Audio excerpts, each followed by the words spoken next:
മുഖ്യമന്ത്രി പിണറായി വിജയനെ കേന്ദ്ര സർക്കാർ ജയിലിലാക്കാത്തതെന്തെന്ന് രാഹുൽ ഗാന്ധി. 2 മുഖ്യമന്ത്രിമാർ ജയിലിലാണ്. പക്ഷേ പിണറായിക്കൊന്നും സംഭവിക്കുന്നില്ല.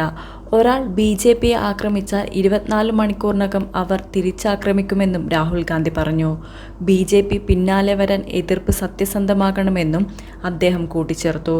കേരളത്തിലെ മുഖ്യമന്ത്രി 24 മണിക്കൂറും തന്നെ ആക്രമിക്കുകയാണെന്നും രാഹുൽ പറഞ്ഞു. Why is none of this happening to the Chief Minister of Kerala?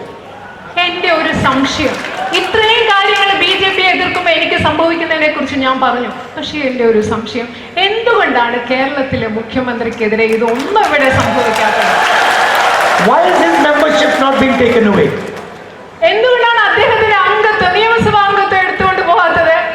Why is his house not being taken away? എന്തുകൊണ്ടാണ് അദ്ദേഹത്തിന്റെ ഔദ്യോഗിക വസതി ആരും കൊണ്ടുപോകാത്തത്? Why is he not being interrogated by the ED, CBI and all these?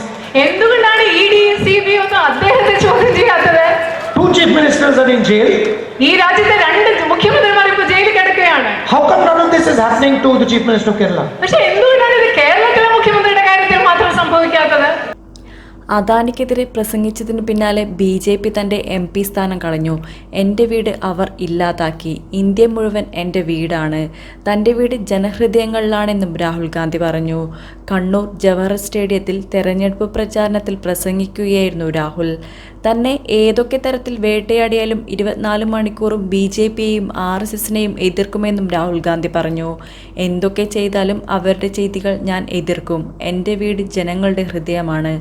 അദാനിയും അംബാനിയും പോലുള്ള ധനികർ ഒരു മുട്ടുസൂചി പോലും കണ്ടുപിടിച്ചവരല്ല.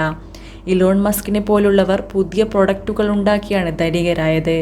എന്നാൽ അംബാനിയും അദാനിയും മോദിയെയാണ് കണ്ടുപിടിച്ചതെന്നും രാഹുൽ ഗാന്ധി പറഞ്ഞു. കേരളം ബൊക്കയിലെ പൂക്കൾ പോലെയാണെന്നും ബഹുസ്വരതയിൽ സാഹോദര്യത്തോടെ ജീവിക്കുന്ന പ്രതിഭാശാലികളാണ് ഇവിടെ ഉള്ളതെന്നും അദ്ദേഹം പറഞ്ഞു. The tears of joy that Malayali women feel when their children do well,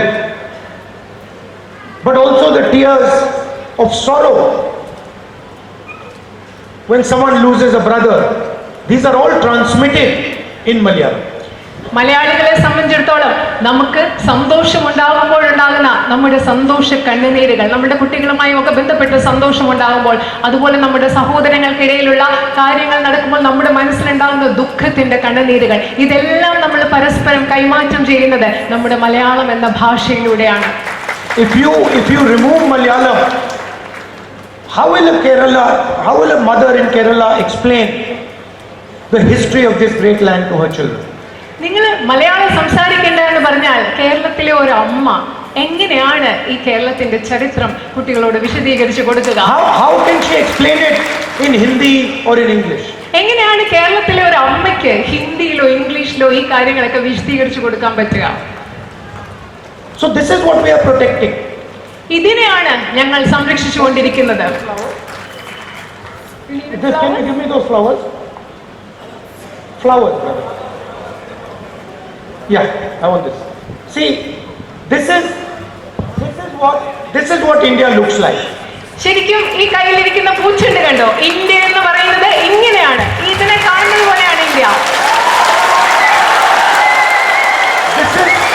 This is also what Kerala looks like.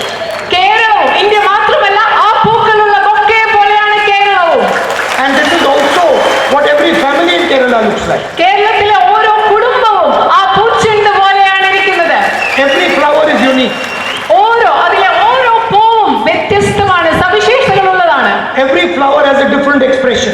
ഓരോ ഫ്ലവറിനും, ഓരോ പൂവിനും വ്യത്യസ്തമായ രീതികൾ, പ്രകാശ രീതികൾ. Every flower has a different beauty. ഓരോ പൂവിനും വ്യത്യസ്തമായ സൗന്ദര്യമാണുള്ളത്. And when you add all the flowers together, they become much more beautiful than the individual flowers. ഈ പൂക്കളെല്ലാം കൂടെ ഒരുമിച്ച് നിൽക്കുമ്പോൾ ഇത് ഒറ്റയ്ക്ക് നിൽക്കുന്നതിനേക്കാളും മടങ്ങ് മനോഹരമായി മാറുകയാണ് ചെയ്യുന്നത്. Now imagine if I came to Kerala and I said, look, only white flowers can be in this bouquet. നിങ്ങളൊന്ന് സങ്കല്പിച്ച് നോക്കുക, ഞാൻ കേരളത്തിൽ വന്നിട്ട് നിങ്ങളോട് പറയുകയാണ് ഈ ബൊക്കയിൽ വെള്ള കളറിലുള്ള പൂക്കൾ മാത്രമേ പാടുള്ളൂ എന്ന് ഞാൻ നിങ്ങളോട് പറഞ്ഞാൽ എങ്ങനെയിരിക്കും? We will only have white flowers and the stems have to be 6 inches long. ഞാൻ നിങ്ങളോട് പറയുകയാണ് 6 ഇഞ്ച് നീളത്തിലെ ആ പൂവിന്റെ ചെണ്ട് ഉണ്ടാവാൻ പാടുള്ളൂ. അതുപോലെ ഇതിൽ വെള്ള നിറത്തിലുള്ള പൂവുകൾ മാത്രമേ ഉണ്ടാവൂ. No leaves will be there, no thorns will be there. അവിടെ മുള്ളുണ്ടാവാൻ പാടില്ല, ഇല ഉണ്ടാവാൻ പാടില്ല എന്ന് ഞാൻ പറഞ്ഞാൽ എങ്ങനെ ഇരിക്കും? That is what the BJP and RSS are trying to do. അതാണ് ഈ രാജ്യത്ത് BJP RSS ചെയ്യാൻ ശ്രമിച്ചുകൊണ്ടിരിക്കുന്നത്. ഇത് തന്നെയാണ്. To Kerala, to Tamil Nadu, to Uttar Pradesh, to India. കേരളത്തോട്, തമിഴ്നാടിനോട്, ഉത്തർപ്രദേശിനോട്, ഈ രാജ്യത്തോട് മുഴുവൻ BJP RSS ചെയ്തുകൊണ്ടിരിക്കുന്നത് ഇത് തന്നെയാണ്. ഒരു ഭാഷയും ഒരു ചരിത്രവും അടിച്ചേൽപ്പിക്കാനാണ് BJP ശ്രമിക്കുന്നത്. കേരളത്തിൽ വന്ന് നിങ്ങൾ മലയാളം പറയണ്ടേ എന്ന് പറഞ്ഞാൽ ഒരമ്മയ്ക്ക് മക്കളോട് സംസാരിക്കാൻ കഴിയുമോ എന്ന് രാഹുൽ ചോദിച്ചു. ചരിത്രത്തെ ഇല്ലാതാക്കി ഒരു ചരിത്രവും ഭാഷയും അടിച്ചേൽപ്പിക്കാനാണ് BJP ശ്രമം. കോൺഗ്രസ് രാജ്യത്തെ ബഹുസ്വരതയ്ക്ക് വേണ്ടിയാണ് വാദിക്കുന്നത്. പ്രസംഗത്തിനിടെ രമേശ് ചെന്നിത്തലയുടെ കയ്യിൽ നിന്ന് ബൊക്ക വാങ്ങിയ രാഹുൽ പൂക്കളെ തൊട്ടുകൊണ്ട് ഇതാണ് കേരളം എന്ന് പറഞ്ഞു. വ്യത്യസ്ത നിറങ്ങളുള്ള പൂക്കൾ ഒരു ബൊക്കയായി ഒന്നിക്കുന്നു. കോൺഗ്രസ് മുന്നണിയും രാജ്യത്തിന് വൈവിധ്യത്തെ അംഗീകരിക്കുന്നുവെന്നും രാഹുൽ പറഞ്ഞു. രാജ്യത്തെ വിവിധ ഏജൻസികൾ ജനാധിപത്യത്തെ സംരക്ഷിക്കാനുള്ളതാണ്. BJP ജനാധിപത്യത്തെ കശാപ്പ് ചെയ്യാനാണ് ശ്രമിക്കുന്നത്. കോൺഗ്രസ് അധികാരത്തിലെത്തിയാൽ ബാങ്കുകളുടെ വാതിലുകൾ ചെറുകിട സംരംഭകർക്ക് തുറന്നു കൊടുക്കുമെന്നും കൈത്താങ്ങായി എളുപ്പം ലോണുകൾ ലഭ്യമാക്കും. ബിരുദധാരികൾക്ക് തൊഴിൽ പരിശീലനം നിയമമാക്കുമെന്നും രാഹുൽ ഗാന്ധി പറഞ്ഞു. കരാർ നിയമനങ്ങൾ റദ്ദാക്കി സ്ഥിരപ്പെടുത്തുകയും ചെയ്യും. കർഷകർക്ക് മതിയായ താങ്ങുവില നടപ്പാക്കുമെന്നും തൊഴിലില്ലായ്മ പരിഹരിക്കാൻ പ്രതിജ്ഞാബദ്ധമാണെന്നും രാഹുൽ പറഞ്ഞു.